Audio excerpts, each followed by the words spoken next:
Hey, everybody, welcome to a very special YouTube only episode of the CEO's Guide to Marketing.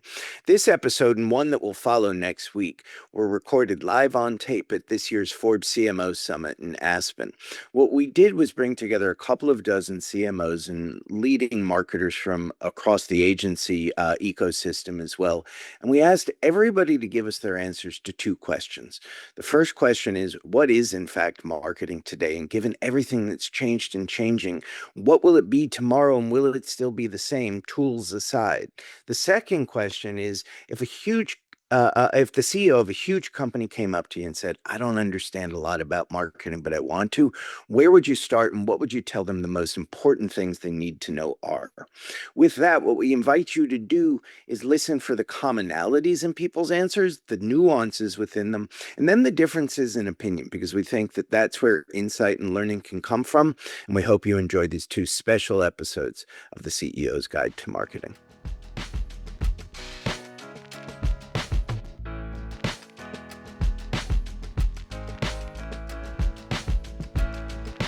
The first thing I want a CEO who doesn't know anything about marketing to know is that marketing is not a shiny object. It's not a video, it's not a trade show, it's not a press release. It's actually a business driver. It's a discipline that is part science and part art that actually drives business value and enterprise value and can affect the bottom line positively if invested in, if nurtured, and if done correctly. I would tell a CEO, marketing is critical. Marketing is about driving profitable growth if done well. It is about getting that customer, getting them to love you, to consider you, to then experience you, try you. You're converting them, you're acquiring them, and you engage them and you keep them loyal. So that is really important, and you can do that profitably. It is a growth driver of the business. And importantly, marketing, when done well, is allowing your employees, your biggest advocate, they are your biggest marketers, they will get excited about what you're doing. So marketing is a tool to not only get your customers and keep them, but it's a tool to get your employees energized. Or any stakeholder, and we serve so many stakeholders today, whether it's employees, customers, of course, but the communities we serve, and governments and policymakers and shareholders, of course. So every stakeholder is important when you think about marketing and the effect that it has. Seth Matlins asked me a question 3 years ago, which I found rather provocative, and the answer to the question is still the same. He said to me, Michael, what does the CEO generally not know about the job of the CMO? And that question was provocative then, and it's provocative now. I think you get to the core of it. When you want to have a CEO explain the role of a CMO, that's the true litmus test. Do they even understand the job description? So I pose a question back. Maybe not the answer you wanted, but the answer that I share. The first thing I would want my CEO to know if they said, I don't know anything about marketing, but I want to, I would start with making sure that we are both, philosophically aligned on what marketing should do for a business. Marketing is a growth engine, and I will want to make sure that him and I see eye to eye on what the role of marketing is, both, growth for the short term, because quarterly results are important, and growth for the long term, because equity and, pricing leverage and building a long runway for the business is important. And then I'd start with the consumer.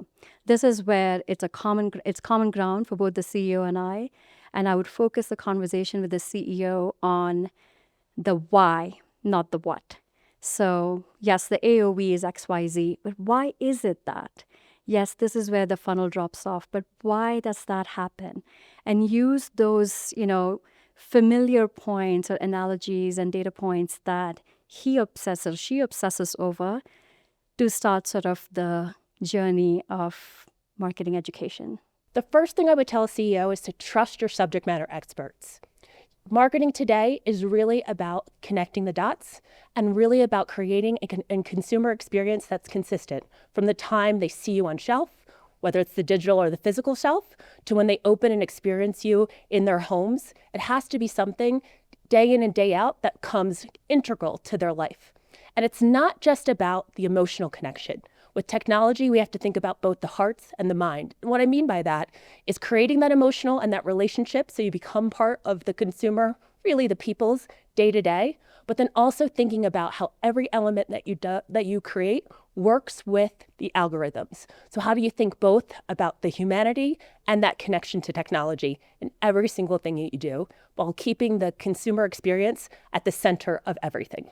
The first thing I would ask them is, what car do you drive? What brands do your kids like? What's your phone?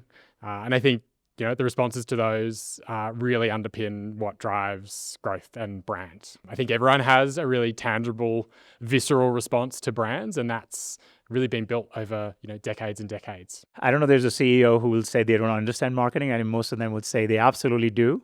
Whether they believe it or not is a different question. But if there was one, I would say I would start with the outcomes of marketing, because oftentimes we get overshadowed by the inputs and the outputs of marketing. So for me, it's 3 flywheels, very simply.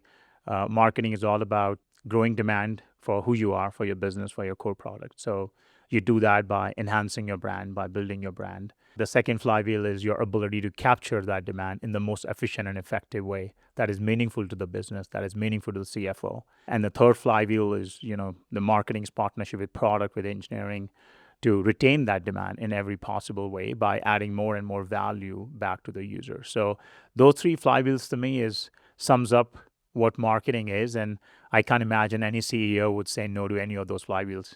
I think the first thing I'd say is that's why you hired me, is actually so that you don't have to understand marketing.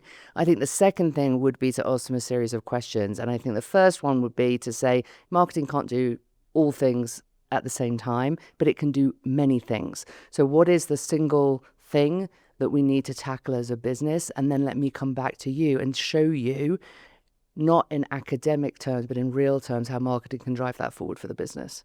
If a CEO approached me and wanted to learn about marketing, I'd say the number one thing you need to know is that it's a growth driver, not a cost center. And in fact, it's imperative that you use it as a growth driver and hold not just the bottom of the funnel, but the full funnel accountable for results. The next piece of advice I would give to them is to get a marketer on their board. We have marketers on our board at Instacart. I recently joined the board of Match Group, which owns Tinder and Hinge.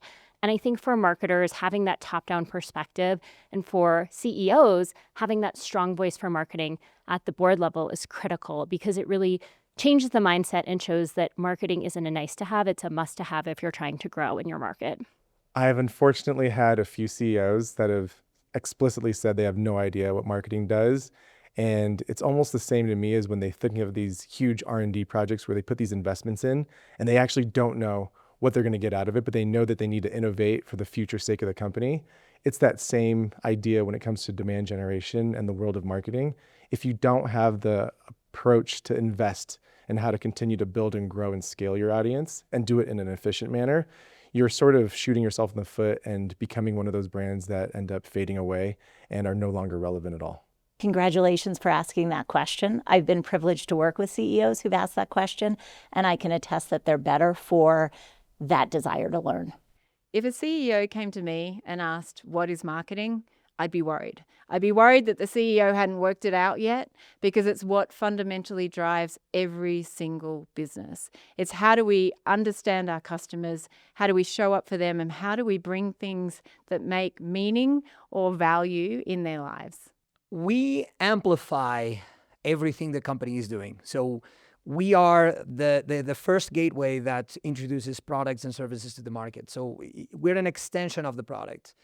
We create an idea, we sell a concept of the product, and we amplify everything that we want to say about it. And we use technologies, data, everything from personalization, from orchestration to get it to the right person in the right channel at the right time. We have this great kind of saying at Google. It's like, know the user, know the magic, connect the two. And I think it's that simple. It's like, know your user, what their problems are, what their pain points are, know your product in and out. How can your product help them? And then how do you creatively marry those two together to get that user or that consumer to care about the thing that you have? I would tell them that brand building is a way for consumers to shorthand and better understand a product or a good that a company has to offer on both a functional and emotional level. But I would also tell them that building a brand is something that takes time, dedication, patience, and consistency over time, how you bring those cues together. The way I like to think about it is like pointillism. When you think of like a painter with pointing with those little dots, every brand interaction that somebody has, whether they're consuming the product, whether they're seeing it in a store, whether they're seeing an ad, reading about it in a newspaper, you're putting a dot in someone's brain about that interaction with the brand. And over time, those perceptions of the brand cluster together to form brand perceptions, which ultimately, as you get to brand preference, it can actually be quite beneficial to your business or your good or service, because you can find a way to command pricing power, you can drive deeper loyalty, drive more purchase frequency in a way that is the person's more deeply emotionally connected to your product or service than just talking about rational product attributes. It's tragic, but it happens a lot more than I'd like to believe. And especially because in my role, working with a lot of CMOs, I hear this very often. In my own roles in the past, I've seen this happen in different companies. I'm lucky because, again, my role is pretty meta, serving the marketers, and my CEO believes in the craft of marketing. But, I think I would just go back to the basics. And as CMOs, we always think about how do we position ourselves by putting ourselves in the shoes of the customers or prospects. You have to do the same with your CEO. What do they really care about? Do they care about growth? Do they care about loyalty? Do they care about retention? Is churn a problem? And think about those business problems and position the value of marketing from that lens. I think if you go in and start talking about all the great things marketing is doing, from how many campaigns you ran and how creative your team was, even though the impact might have been very profound and ultimately serving the same things that your CEO cares about, if you haven't really positioned in the same language as they're expecting to hear from you, I think that's kind of like the disconnect right now that I see that CMOs can step up to. I wish that hadn't happened to me in the past, but it sort of had. And I think the easiest way to do it and to explain it was to start with the business value you're trying to be in. Like, my career's primarily been in the demand side of marketing and less in the brand. So I've been able to ground my information to that CEO in the value that I would bring to a sales leader.